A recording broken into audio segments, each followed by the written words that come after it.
Assalomu alaykum do'stlar. Bugun biz sizlar bilan bokiralik pardasi haqida gaplashamiz. Xo'sh, bokiralik pardasi o'zi nima? Iffat pardasi ayol kishining or-nomusi hisoblanadi. Ayniqsa biz kabi jamiyatlarda shu sababdan ham bu mavzu dolzarb deb topiladi va unga doir ayrim masalalarni ko'rib chiqamiz bugun biz sizlar bilan. Demak, qizlik pardasi hammada bo'ladimi degan savol tug'iladi. Yo'q, ba'zi qizlarda bokiralik pardasi bo'lmaydi. Bu tug'ma nuqson bo'lishi mumkin va bu normal holat hisoblanadi. Unday qizlar kasal ham, nogiron ham, la'natlangan ham, qarish tekkan ham, o'qitilgan ham bo'lmaydi.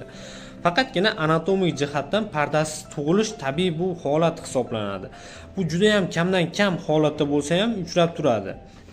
Qizlik pardasi chuqur joylashadimi? Erkaklarning a'zosi hajmi qizlik pardasini olish uchun muhimmi?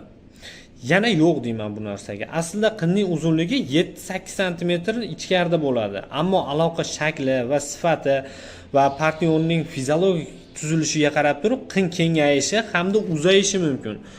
Bu ham tabiiy jarayon. Qolaversa, erkak kishining o'latda tik turgan holatda 8 sm dan kichik bo'lmasa, bu qizlik pardasini olishga yetarli hisoblanadi va bu normal hisoblanadi.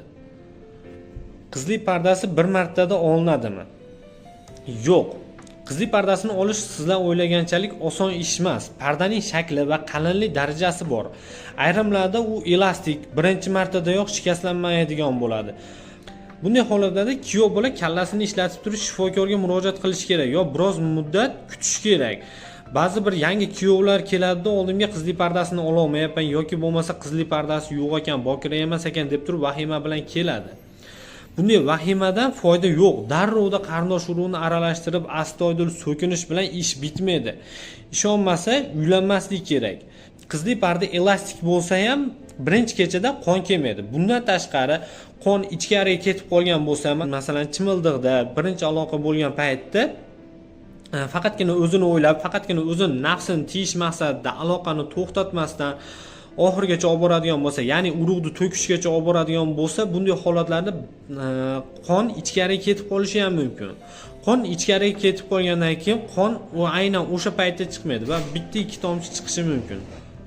Xo'sh, bunday holatlarda nima qilish kerak? Ya'ni qon ichkariga ketib qolganda nima qilish kerak? Hech nima. Faqatgina kutish kerak. 3-4 kun oralig'ida kichik hojatga borganda yoki bo'lmasa o'z-o'zidan ichkariga ketgan qon tashqariga chiqadi.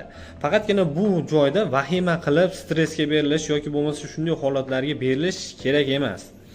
Bokiralikning rangi qanday bo'ladi? Uning xos rangi bormi? Ko'p, ozligi bormi? Yo'q, hamma odamda qon rangi har xil bo'ladi. Ya'ni qizlik pardasini aynan unga xos rangi bo'lmaydi. Kimdadir pushti, kimdadir to'q qizil bo'lishi mumkin. Ayol kishi tayyor bo'lsa, boshqa suyuqliklar bilan qon aralashib ochroq rang kelishi mumkin. Qizlik pardasini qoni pushti bo'ladi yoki bo'lmasa to'q rangda bo'ladi degan tushunchalar umuman noto'g'ri tushunchalar. Hamma insonda organizmi har xil bo'lgani kabi har bitta qizlik pardasi yirtilgan paytda ham aynan shunday qon och rangda yoki bo'lmasa to'q rangda kelishi mumkin. Xo'sh, ba'zi insonlar aytadi, odamda 5 litr qon bor, 100 grammdan ko'proq yo'qotilsa hech narsa bo'lmaydi, masalasi hal bo'ladi. Uje qizlik pardasi olingan bo'ladi. Biz odamlarimiz ajoyib. Bokiralik deganda bir chelak qonni tushunishadimi bilmayman. Aslida 1-2 tomchigina bo'lishi ham mumkin yoki bo'lmasa undan biroz yuqoriroq ham bo'lishi mumkin. Shu sababli organizm har xilligi uchun aynan qon miqdori ham har xil keladi. Xo'sh, qizlik pardasi, bokiralik pardasi haqida qisqacha juda ham ko'p so'raladigan savollarga javob berib o'tdim. Ushbu video orqali sizlar bilmagan narsalarni o'rganib oldinglar va o'zingizlarga kerakli xulosani chiqardinglar deb umid qilaman. Videomiz yoqqan bo'lsa, buni o'zingizlar yaqinlaringizga yuboringlar. Albatta bu narsa kimgadir foydali bo'lishi mumkin. O'zingizlarni ehtiyot qilinglar, sog' va salomat bo'linglar.